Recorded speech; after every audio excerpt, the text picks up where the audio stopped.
pessoal, vamos lá. Dando continuidade aqui à nossa aula de hidrostática. Como eu falei na aula passada, a gente dividiu com uma aula extensa. Na primeira parte, que tem os conceitos iniciais, que a gente viu densidade, pressão, volume, pressão hidrostática e pressão atmosférica. Agora a gente vai dar entrada na hidrostática propriamente dita, certo? A hidrostática propriamente dita, como eu estou falando, tirando os conceitos iniciais, é formada basicamente por três teoremas, três postulados. Eu gosto que vocês decorem os nomes dos criadores desses postulados, porque costuma cair na prova. Aparece lá a definição lá do postulado e pergunta quem foi o criador daquele teorema. Aquele teorema é o teorema de quem? De Steve, de Pascal, de Arquimedes. Então, é importante que vocês tenham isso em mente. Na maioria das provas não precisa, só precisa saber fazer os cálculos. Mas na FIP, principalmente, e algumas faculdades particulares aqui, cai questão teórica perguntando de quem é aquele teorema que está ali escrito por extenso na prova de física, sem você precisar fazer cálculo nenhum. Então é importante que vocês saibam esses nomes memorizados. O que foi que eu criei para vocês? A gente está estudando hidrostática e isso aqui, para quem não sabe, é um spa, certo? Todo spa, para vocês memorizarem, tem muita água. Tem o furô, tem essas piscinas, banheira de hidromassagem, enfim, tem piscina.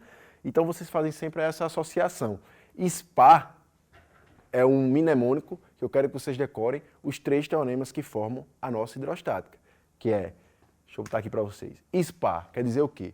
Steve, Pascal e Arquimedes, certo? Então vocês não esquecem mais, ó. Primeiro teorema da hidrostática, o teorema de Steve, segundo teorema é o teorema de Pascal e o terceiro teorema é o teorema de Arquimedes. Isso aqui vocês não vão em canto nenhum, isso aqui foi eu que criei, então só os alunos, meus alunos vão ter exclusividade de ter esse macete para decorar esses três teoremas da hidrostática em física, certo? Então nós vamos estudar esses três teoremas, Steve, Pascal e Arquimedes, e aí vocês vão entender que neles tem cálculo, tem fórmulas, mas existem algumas questões, como eu vou mostrar para vocês, que caem os teoremas puro, a parte teórica desses teoremas, certo? Steve, Pascal e Arquimedes, não esqueça, hidrostática estuda a água que está dentro do SPA.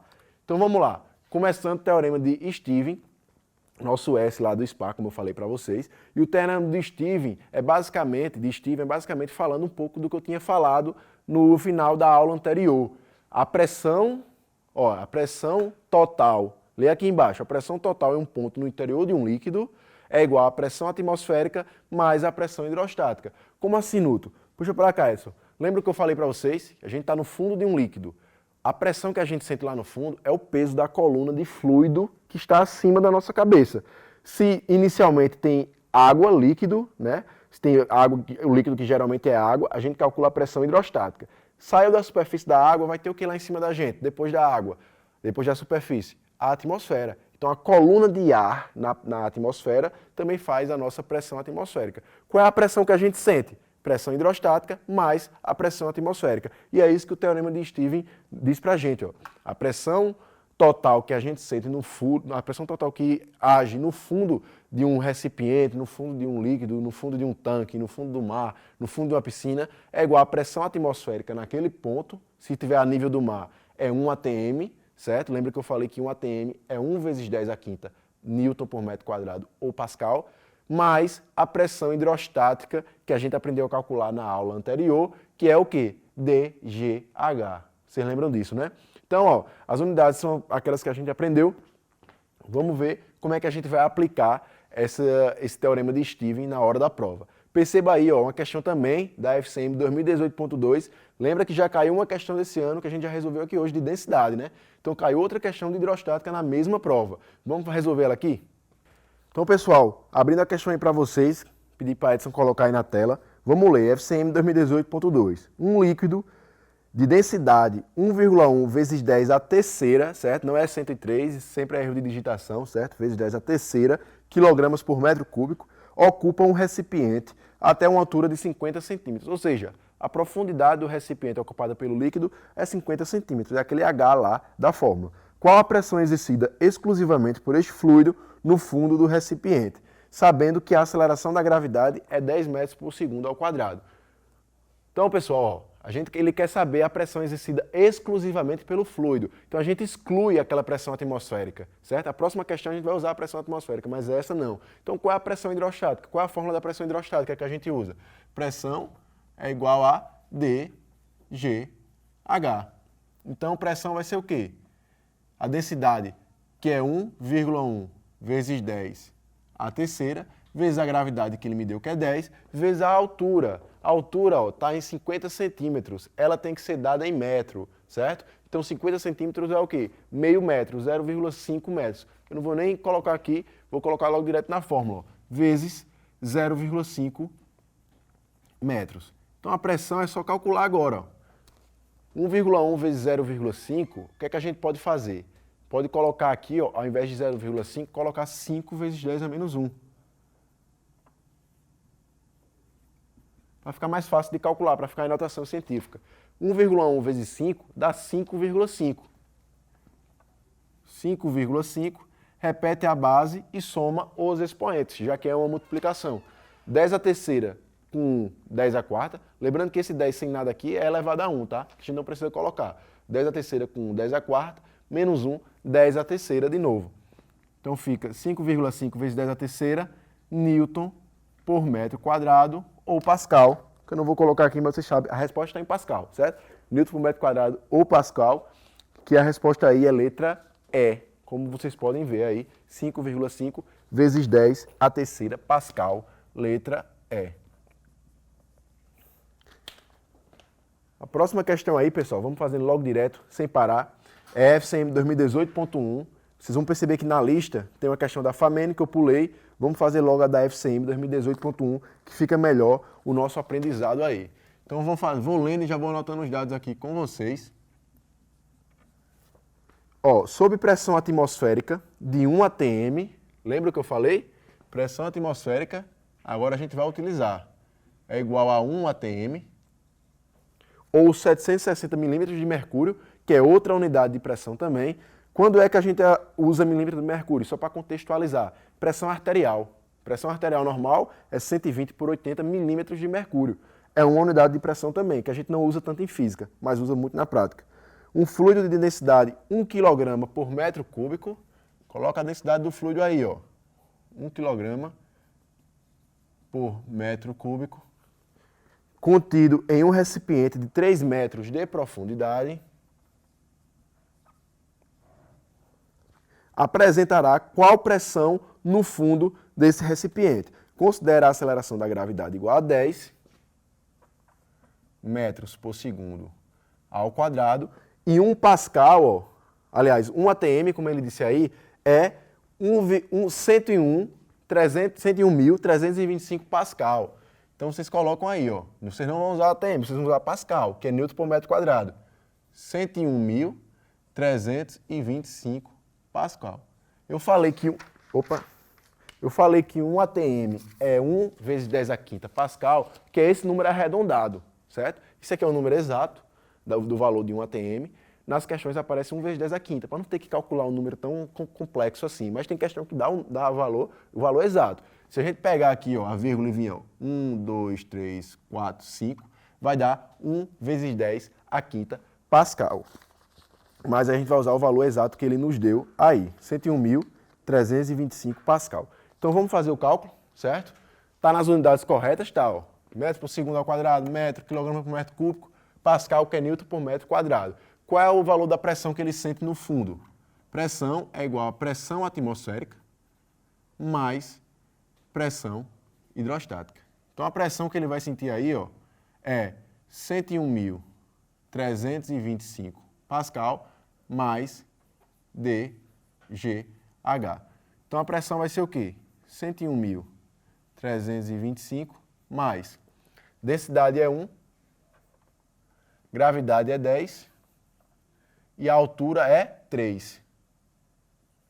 Isso aqui dá quanto? Dá 30. Ó. 1 vezes 10 vezes 3, 30. Então vai ficar quanto? 131.325 Pascal ou Newton por metro quadrado. A resposta aí pra gente é... Aliás, volta aqui. Eu sou meio 30 errado, certo? O 30 ele vai entrar aqui, ó. Desculpa. 101.355, certo? Então vai ficar 101, a pressão é 101.355 Pascal quando entrar o 30 aqui. Que a resposta aí, agora sim, é letra B de bola.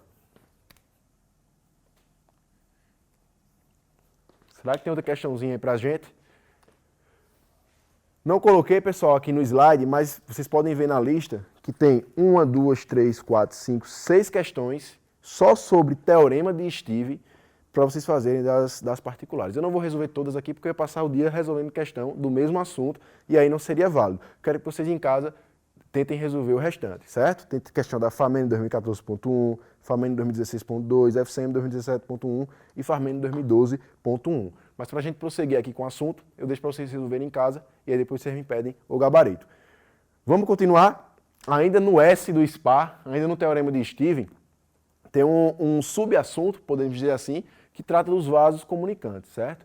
O que quer me dizer? Ora, teorema de Steve diz que a pressão é dada por dGH, certo? Se você analisar a nossa fórmula, puxa para mim aqui, Edson, por favor. Se você analisar a nossa fórmula dGH, a pressão hidrostática no fundo de um recipiente depende de quê? Da densidade do fluido, da gravidade naquele local e da profundidade. Quer dizer que, independente do formato do recipiente em que eu estou, se eu estou numa mesma profundidade, eu estou sujeito à mesma pressão. É isso que o teorema de Steve também nos diz dos vasos comunicantes. Coloquei um desenhozinho aqui para vocês. Ó. Abra aí, Edson, por favor. Não importa se a gente está num recipiente de diferentes formatos. Sabendo que é o mesmo recipiente, ó, que eles se comunicam, são vasos comunicantes, a pressão numa mesma altura é a mesma. Ah, Nuto, porque eu preciso saber disso.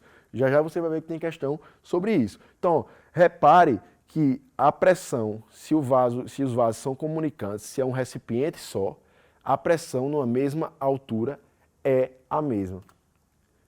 Qual é a aplicabilidade prática que a gente tem disso, que você nunca mais vai esquecer do teorema de Steve? Abre para cá, Edson. Coloquei uma foto aqui ó, do esfigmomanômetro, certo? Ou tensiômetro, em que a gente afere a pressão arterial em medicina, enfermagem, enfim, qualquer área de saúde.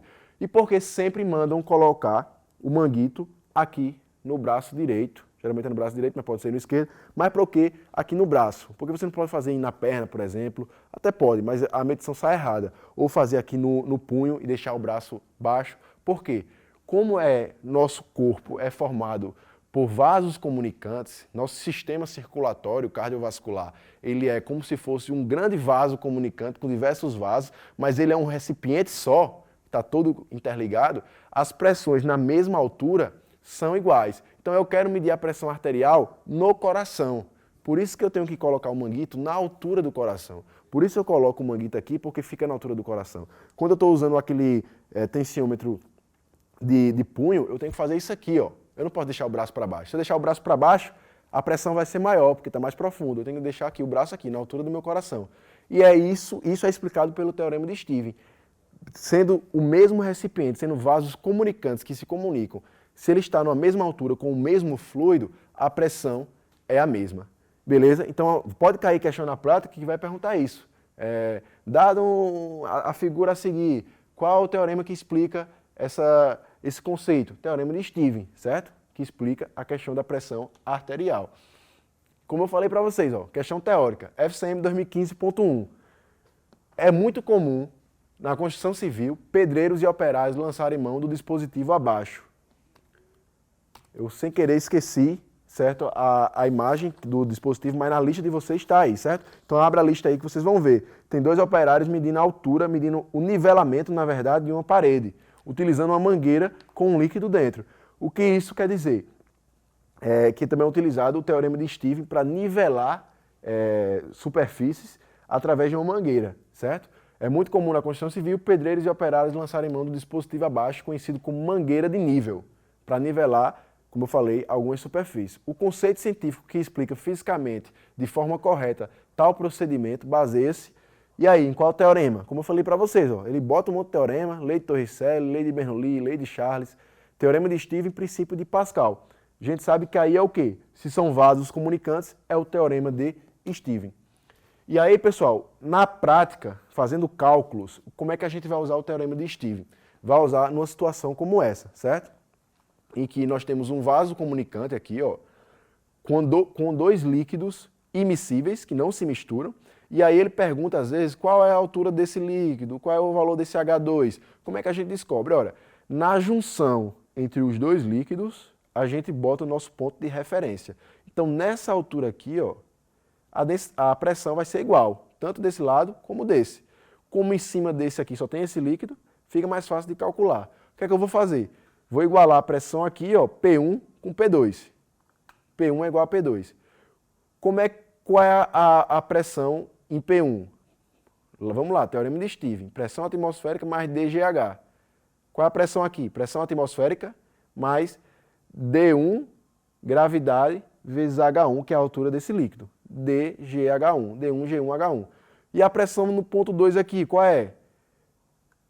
Pressão atmosférica vezes densidade desse líquido 2 aqui, que é o azul, vezes gravidade, vezes H2, que é essa alturazinha aqui. O que é que eu posso fazer? Tem pressão aqui, ó, pressão atmosférica aqui, pressão atmosférica aqui, ó, posso cortar. Gravidade aqui também com gravidade aqui, ó, posso cortar. No final, fica como? A nossa formulazinha que a gente vai utilizar nas questões. A densidade desse líquido vezes a altura desse líquido é igual a densidade desse líquido vezes essa alturazinha aqui, que está na mesma altura do outro lado. Isso aqui a gente vai utilizar como? Ficou muito abstrato para mim. Vamos ver agora, ó. Já coloquei uma questão da família aí para vocês, que já é uma questão nível hard mesmo, não é uma questão fácil, é uma questão difícil, mas vocês vão compreender como dá para entender essa parte de hidrostática. Por que eu digo que essa questão é mais difícil do que as normais? Porque geralmente eles só colocam um líquido de um lado. Percebam que eles colocaram um líquido, água, dos dois lados do tubo aqui, ó. Então tornou a questão um pouco mais difícil, mas a gente vai conseguir fazer tranquilamente. Vamos lá? Olha aí, pessoal, a questãozinha aí da FAMEN 2015.2, que eu já deixei desenhado aqui para vocês. Uma questão que diz aí, abre aí, Edson, para mim, por favor. Um tubo em forma de U, de seção da área uniforme, aberto para a atmosfera, é parcialmente preenchido com mercúrio. Em seguida, coloque-se água nos dois lados do tubo. Se a configuração de equilíbrio é mostrada na figura, ó, a figura está aí para vocês, ao lado, com H2 0,5 centímetros, qual o valor de H1? Dado que a densidade da água é 1 grama por centímetro cúbico e a densidade do mercúrio, Hg, é o símbolo de mercúrio na tabela periódica, é 13,6 gramas por centímetro cúbico. Perceba que a densidade do mercúrio é muito maior que a densidade da água, certo? Então vamos lá fazer a questão. Primeira pergunta que eu faço para vocês, precisa transformar? Não precisa, que se quiser pode, mas não precisa, porque a altura foi dada em centímetro, porém as densidades estão dadas também em grama por centímetro cúbico. Então não precisa transformar, já que está na mesma unidade. Como é que a gente vai fazer, pessoal, essa questão? Questão difícil, não é uma questão fácil. Vamos fazer o princípio que a gente aprendeu dos vasos comunicantes, princípio de Stevens. Vamos pegar um ponto de mesma altura e calcular as pressões naquele ponto. Eu vou escolher esse ponto aqui, ó, pessoal. O ponto que determina H2 aqui, ó, no finalzinho, de um lado e de outro, certo? Esse ponto aqui, que eu vou chamar de P1, que eu vou chamar de 1, aliás, a pressão que age nele é P1. E esse ponto aqui que está na mesma altura, que eu vou chamar de 2. A pressão que age dele é P2. Percebam se está na mesma altura, no mesmo tubo, a pressão é igual. Então a P1, ó, vai ser igual à pressão em 2, certo? Lembra da fórmula que eu usei? Pressão P1 é igual a P2, o que é que eu posso fazer? D1H1 é igual a D2H2. Qual é a diferença aqui? Aqui existem dois líquidos acima dele, lembra? Em cima dele tem o quê? Tem um pedaço de mercúrio e tem um pedaço de água. Como é que eu vou fazer isso? Ah, eu sei que esse pedaço de mercúrio, a altura foi dada. Olha aí na questão de vocês, a altura desse pedacinho de mercúrio aqui, ó, foi dada como sendo H2. Esse pedaço aqui não foi dado. O que é que eu vou fazer? Eu vou chamar esse pedaço aqui, ó, essa alturazinha aqui, de H3, só para facilitar nossos cálculos, certo? Então é H2, H1 e H3. Então, ó, esse ponto aqui que eu escolhi tem um pedaço de mercúrio e um pedaço de água. O que é que eu vou fazer? P1, a densidade do mercúrio, chamei de M aqui, não vou chamar de Hg para ficar mais fácil, vezes a alturazinha da coluna de mercúrio, que é o quê? Que é H2, como tem na questão, mais a densidade desse pedaço de água aqui, densidade da água, vezes a altura desse pedacinho aqui, que eu chamei de H3, que não veio na questão, mas eu batizei de H3, é igual a P2. P2, acima dele só tem água. Tá vendo? Uma coluna de água. Então é a densidade da água. Deixa eu apagar esse traço aqui que eu fiz para dividir, para ficar mais fácil para a gente calcular. É a densidade da água aqui, ó, vezes a altura dessa coluna de água. Qual é a altura dessa coluna de água? H2, H3 e H1. H1, H2 e H3. Posso fazer isso aqui, ó. H1 mais H2 mais H3. É a altura zona aí que ele tem, certo? Vamos substituir o que a gente tem? A estrutura é essa. Vamos substituir o que a gente tem. Ficou até caindo aqui, parecendo uma ladeira. Desculpa aí, mas agora eu vou fazer retinho. Densidade do mercúrio ele me deu, ó. É 13,6, certo? H2 ele me deu, ó, é 0,5. Mais densidade da água ele me deu, ó, é 1. H3 ele me deu não, mas eu boto H3 aqui. Densidade da água novamente é 1 vezes H1 que eu também não tenho.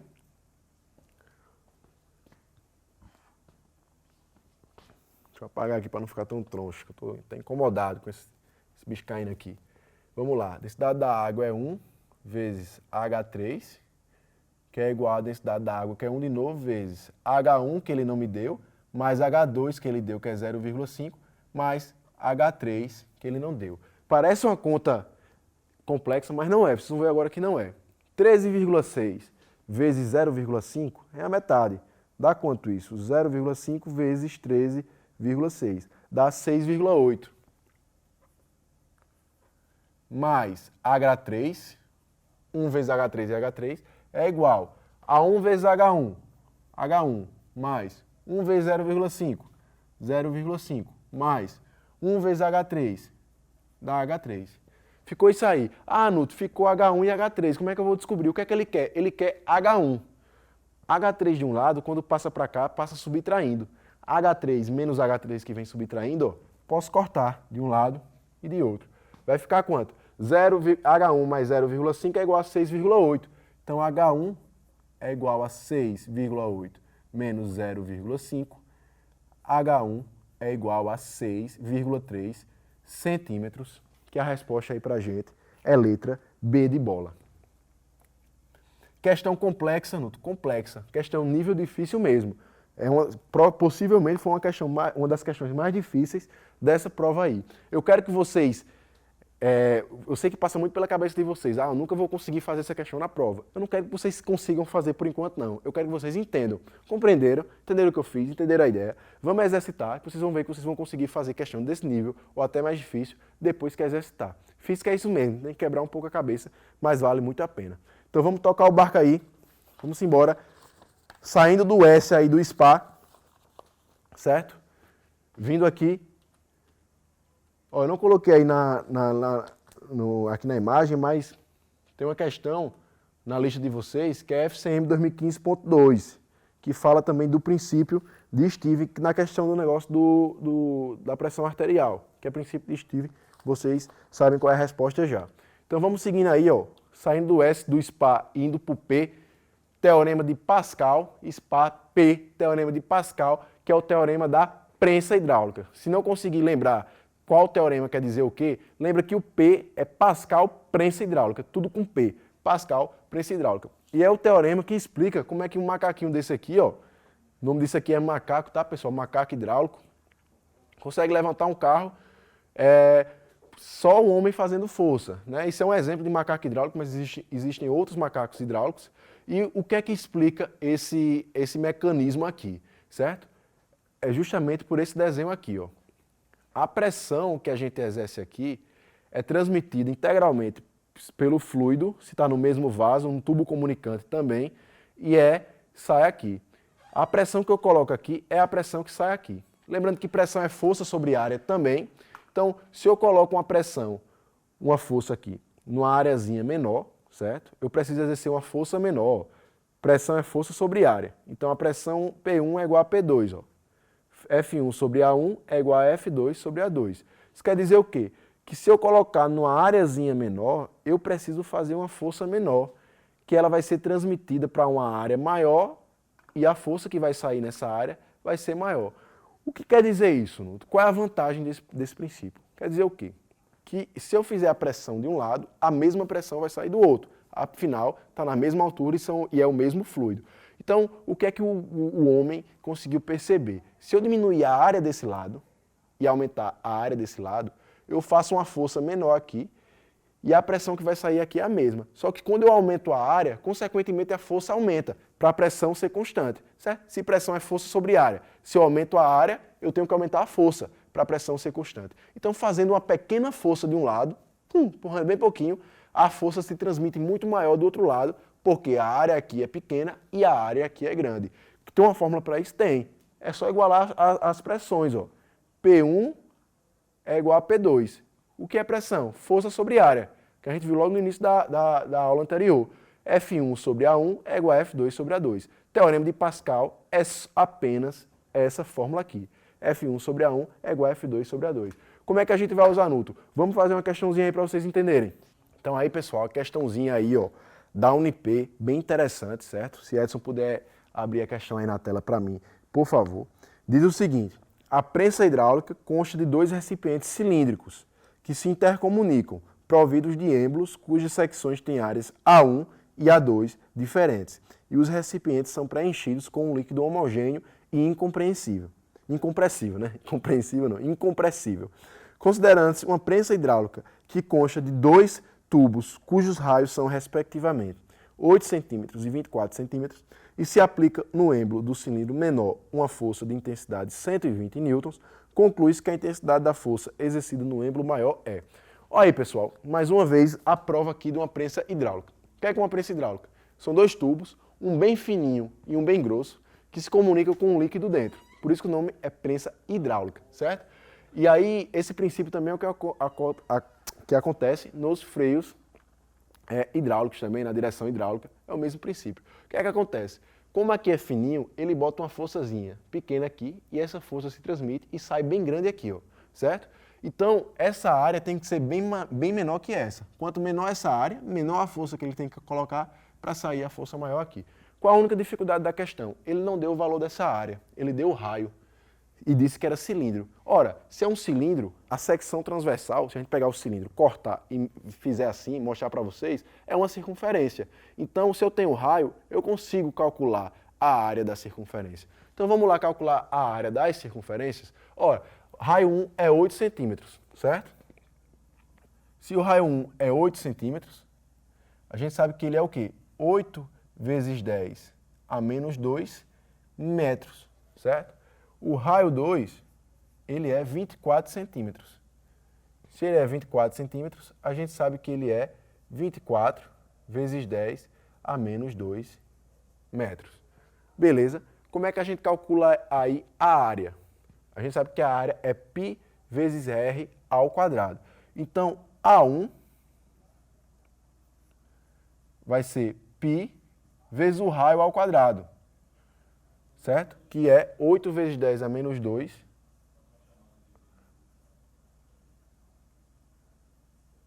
ao quadrado. Quanto vai ser A1? A1 vai ser igual a 8 vezes 8 dá 64, vezes 10 a menos 2, multiplica aqui menos 2 vezes 2, vai ficar o quê? 64 vezes 10 a menos 4 metro quadrado. Beleza? A área 1. Como é que é a área 2 que a gente calcula? A2 é a mesma coisa, π vezes r ao quadrado, só que aqui é 24 vezes 10 a menos 2 ao quadrado. Isso vai ser quanto? A2 é igual a 24 vezes 24 dá 24 ao quadrado dá 576 vezes 10 a menos 4 metros quadrados. Calculamos A1, calculamos A2, agora vamos utilizar a fórmula do princípio de Pascal. Pascal, prensa hidráulica, a fórmula é essa aqui, ó. F1 sobre A1 é igual a F2 sobre A2. Vamos só substituir. Qual é a força que ele aplicou em 1? Ele me deu, ó, 120 newtons. Qual é a área de 1? O raio é 8, então a área é o quê? 64 vezes 10 a menos 4. Qual é a força que saiu em 2? É o que ele quer saber em quilonewtons, certo? Ele quer a força em quilonewtons, ele deu na questão, só para vocês lembrarem. Quilonewtons é o quê? 10 a terceira newton, 1000 newtons. Como vai ser um valor muito grande, ele vai querer em quilonewton. Dividido por A2, que é o A2. Eu descobri aqui, ó, se o raio é 24, a área é 576 vezes 10 a menos 4. Por que eu deixei vezes 10 a menos 4? Ó? 10 a menos 4 aqui com 10 a menos 4 aqui, quando esse passa multiplicando, ó, a gente pode cortar aqui. Ó. Então vai ficar como? 64, faz o cruzamento aqui, ó. 64F2 é igual a 576 vezes 120.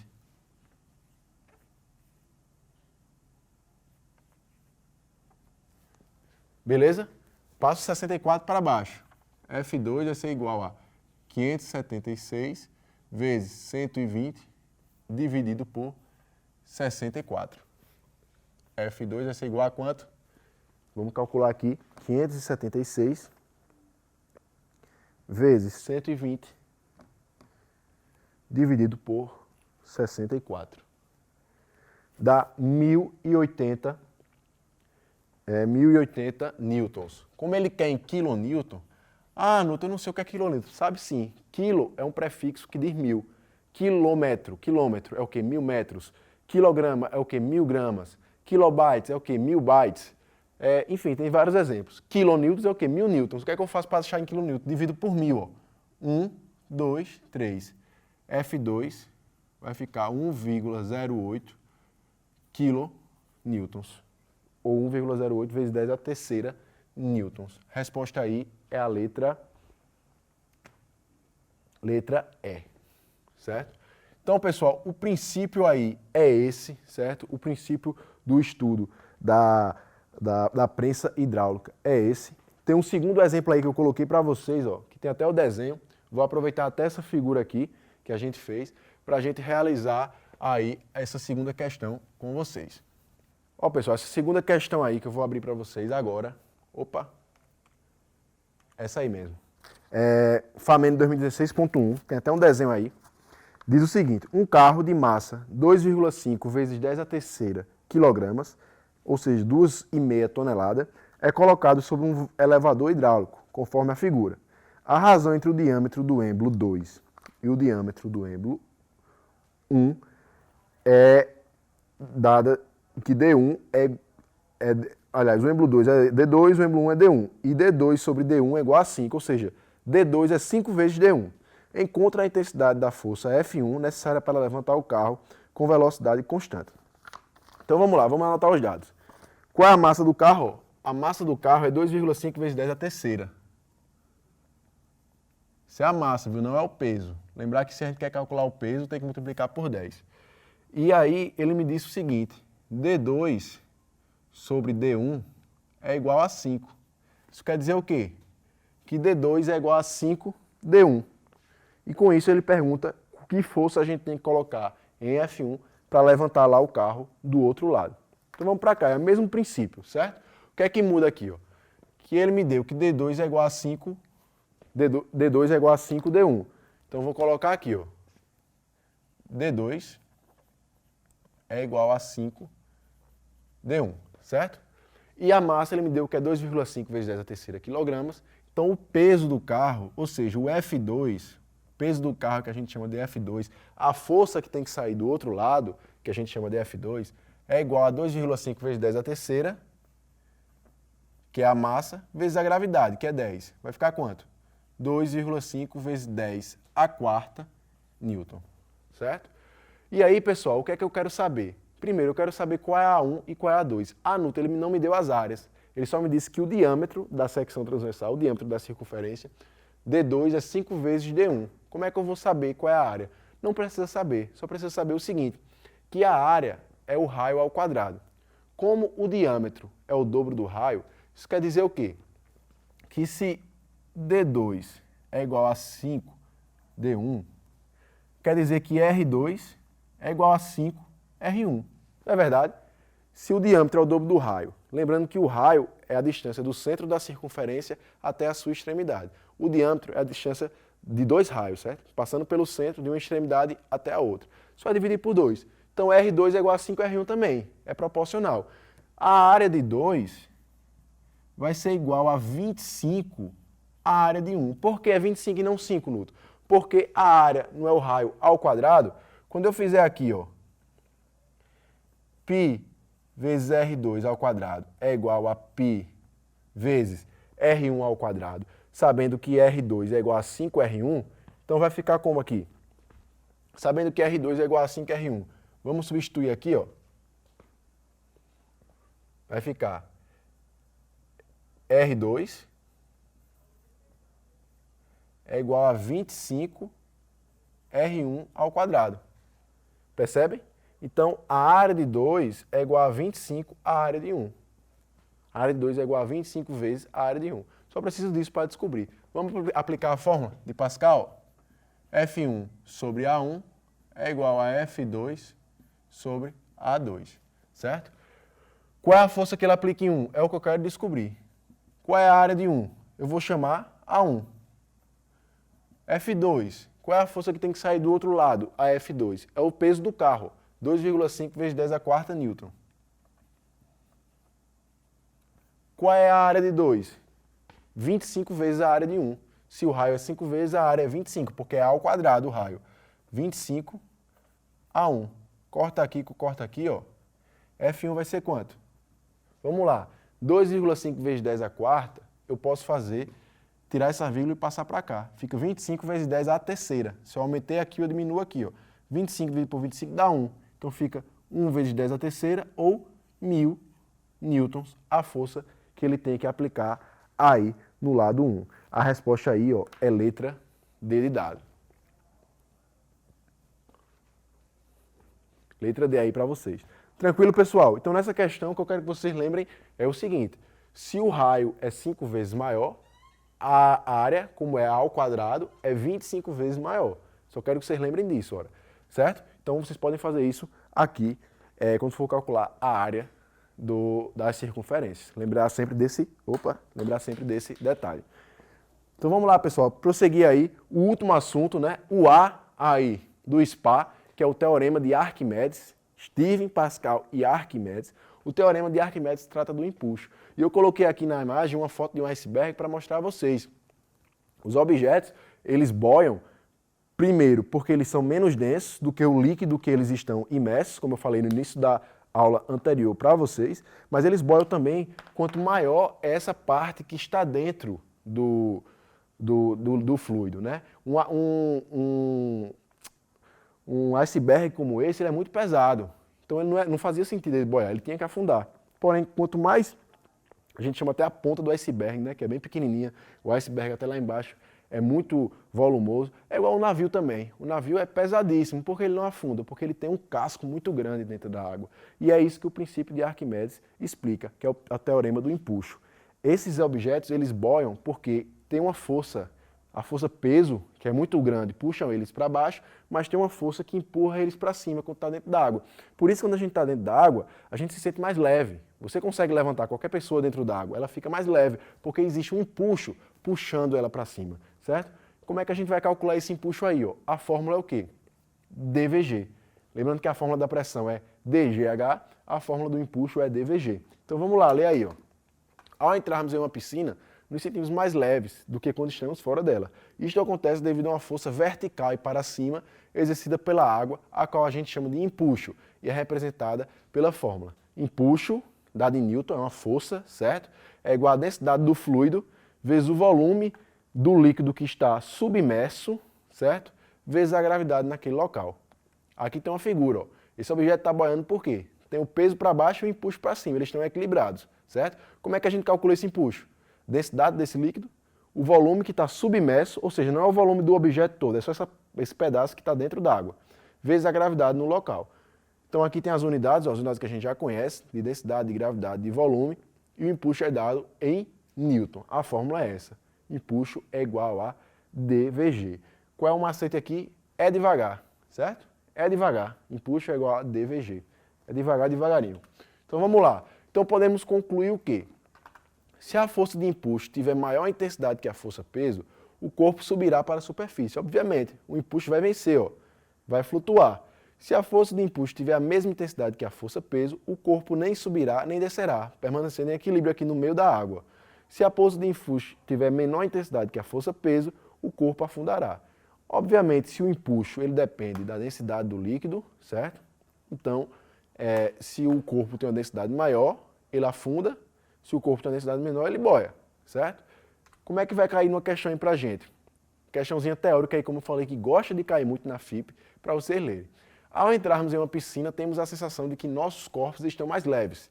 Esta característica tem estimulado a prática de exercício físico em ambiente aquático, para a gente ficar mais leve. Este fenômeno é explicado pelo teorema de que Bernoulli, não. Torricelli, não. Torricelli é lá na parte da dinâmica. Pascal, lembra que Pascal é da prensa. Pascal, prensa hidráulica. Não é. Steven é o da pressão hidrostática. Não é. É o quê? É o princípio de Arquimedes.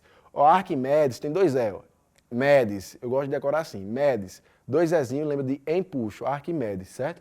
Eu sei que esse macete foi muito ruim, mas ajuda muito a vocês decorarem, certo? Como tem dois Ezinhos, ó, Medes, você lembra de empuxo, que é o princípio de Arquimedes.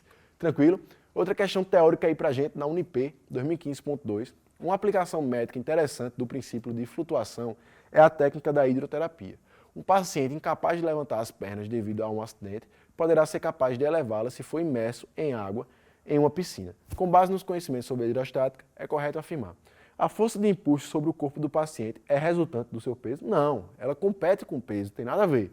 A pressão da água aumenta sobre o paciente com o aumento da área da piscina? Não. Lembra, se aumentar a área, pressão é força sobre área. Se aumentar a área, a pressão diminui.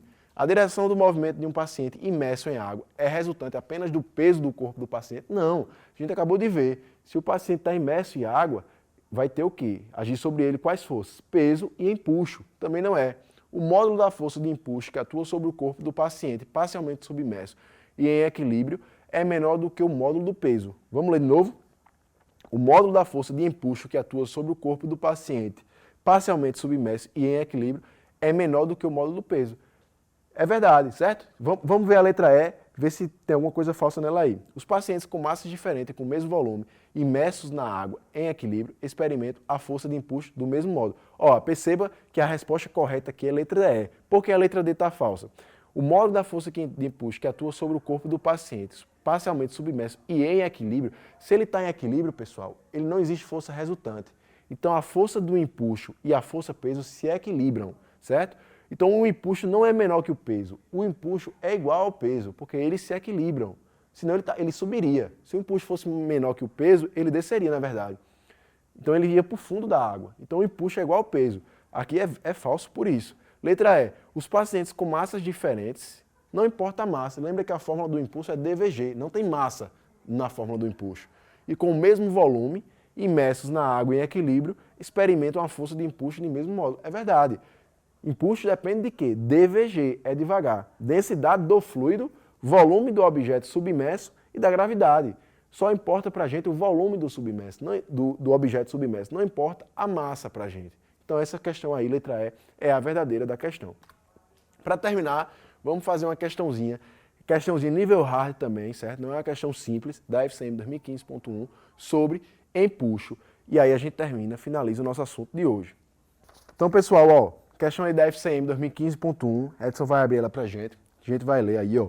Um cubo maciço de lado, ou seja, aresta 10 centímetros, cuja densidade é igual a 0,8 gramas por centímetro cúbico, era colocado na água, cuja densidade vale 1.000 kg por metro cúbico. Considere que o campo gravitacional local permite que o objeto, quando abandonado a uma altura de 45 metros, atinja o solo em 3 segundos. Determine qual o valor da aresta daquele cubo que fica emersa quando em equilíbrio.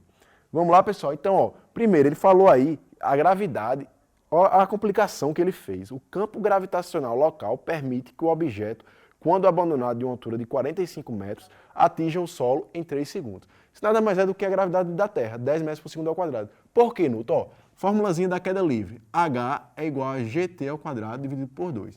Ele disse que quando abandonado a uma altura de 45 metros, esse campo gravitacional aí, o objeto atinge o solo em 3 segundos. Resolve isso aqui, ó. Multiplica o 45 por 2, 90. 90 dividido por 9, dá 10. Quer dizer o quê? Foi que ele me disse que G é igual a 10 metros por segundo ao quadrado. Só isso, complicou para dizer o quê? Que a gravidade é igual a 10, que a gente já sabe. E aí ele pergunta qual é o volume do cubo que fica para fora, nesse cubo aqui que está boiando, certo? Então vamos lá. Ele deu um cubo de 10 centímetros de aresta e deu a densidade do cubo. Isso ele quer que a gente descubra o quê? A massa do cubo. Por que a gente vai descobrir a massa? Para descobrir o peso. A gente pega a aresta do cubo, descobre o volume do cubo. A partir do volume do cubo e com a densidade do cubo, a gente descobre a sua massa. A partir da sua massa, a gente descobre o peso. E o peso é igual ao empuxo. A partir do empuxo, a gente calcula o volume que ele está imerso e subtrai com o volume total dele, que vai ser a parte emersa em água. Ficou complexo, ficou difícil? Vamos lá que vocês vão entender. Vou apagar aqui como a gente descobriu que a gravidade é igual a 10. Lembrando, essa questão não é fácil, eu só quero que vocês entendam, compreendam, certo? É uma questão difícil, nível hard mesmo. Primeiro, se a aresta do cubo é igual a 10 centímetros, qual é o volume do cubo? Precisa transformar para metro Newton? Não. Se a densidade está em grama por centímetro cúbico, a aresta é em centímetro mesmo. Então vai ser o que o volume? 10 vezes 10 vezes 10. Vai ficar o quê? 1 vezes 10 a terceira, ou seja, 1000 centímetros cúbicos. Juntando com a densidade aqui.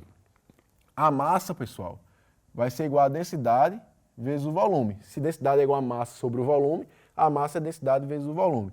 Então a massa desse cubo aí vai ser 0,8 vezes 1000. Vou descobrir para vocês. Então a massa do cubo vai ser o quê? 800 gramas. Não está em grama, tudo em grama, centímetro em grama, 800 gramas. Que é o quê? 0,8 quilogramas, certo? Então o peso do cubo é 0,8 quilogramas vezes 10, que é a aceleração da gravidade, massa vezes a gravidade. Então o peso do cubo é o quê? 8 newtons. Tudo isso para descobrir que o peso do cubo é 8 newtons. Aquela complicação da altura que ele deu na questão para descobrir a aceleração da gravidade, que a gente descobriu que é 10, e agora ele deu a aresta e a densidade do cubo para a gente descobrir o peso do cubo, que é 8 newtons. Para que isso?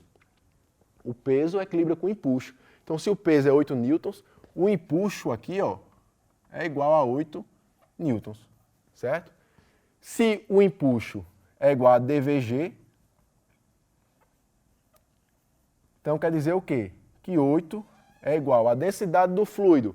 Ele me deu 1000 kg por metro cúbico, vezes o volume do objeto submerso, esse pedacinho submerso aqui, que é esse V, vezes a gravidade, que é igual a 10. Então, o volume submerso do cubo é 8 dividido por 1000 vezes 10, ou seja, 8 dividido por 10.000, 8 dividido por 1 vezes 10 a quarta. Tranquilo? Isso quer dizer o quê? Que o volume é igual a 8 vezes 10, ó. 10 a quarta está positivo embaixo, ele sobe negativo, ó. 10 a menos 4. Lembra disso, né? 8 vezes 10 a menos 4 metros cúbicos. Beleza, pessoal? Então esse é o volume submerso, certo? Ó, pessoal, então a gente vai ter que transformar esse volume em metro cúbico para centímetro cúbico, porque a gente achou inicial que o volume é 1000 centímetros cúbicos. Então 8 vezes 10 a menos 4 metros cúbicos, a gente faz a regra de 3, ó.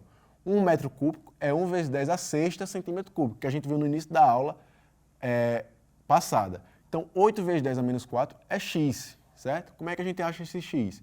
8 vezes 10 a menos 4 vezes 1 vezes 10 a sexta. Fica 8 vezes 10 menos 4 mais 6, fica 10, 8 vezes 10 ao quadrado, centímetros cúbicos. Ou seja, o volume que está submerso é 800 centímetros cúbicos, esse volume submerso.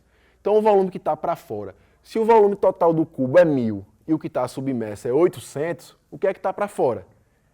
A resposta não é a resposta, ele quer o valor da aresta que está para fora, mas vocês vão entender ainda.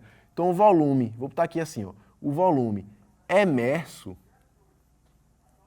é igual a 200 centímetros cúbicos. É o volume que está para fora. O que ele quer aí é o valor da aresta. Ora, vou desenhar aqui para vocês. Se tem um volume submerso e o volume emerso, e o bicho é tridimensional assim, ó. Isso aqui é 800 e isso aqui é 200, certo? O que é que a gente sabe? Que essa arestazinha aqui é 10. Perceba como a questão é complexa. Essa arestazinha aqui é 10, ó. e essa arestazinha aqui é 10, certo? E essa alturazinha que está para fora, é o que ele quer descobrir, é x, ó. Certo? Então, esse volume que está para fora é 200. E a gente sabe que o volume é o quê? Largura vezes profundidade vezes altura. Quer dizer o quê? Que 10 vezes 10 vezes x é igual a 200. Uma aresta vezes a outra aresta, vezes a alturazinha que está para fora, esse volumezinho que está para fora, é igual a 200, que é o volume que está para fora. Então, esse x, que é a altura, é o quê? É 200 dividido por 100. X é igual a 2 centímetros, que é o volume que está para fora, e a resposta da questão. Perceba como essa questão é bem complexa. É a questão da FCM 2015.1, a resposta aí é letra C de casa, certo? Vamos lá? Então, com isso, pessoal, a gente finaliza aqui nossa segunda parte da aula de hidrostática, com uma questão bem complexa, reconheço, mas como eu falei, eu não quero que vocês consigam fazer, eu quero que vocês compreendam o geral. Agora estudem, refaçam as questões, tem muita questão que eu pulei aí para vocês fazerem, e aí façam os exercícios também, tirem a dúvida comigo, falem comigo, estou disponível a qualquer hora do dia para tirar a dúvida de vocês. Valeu, pessoal!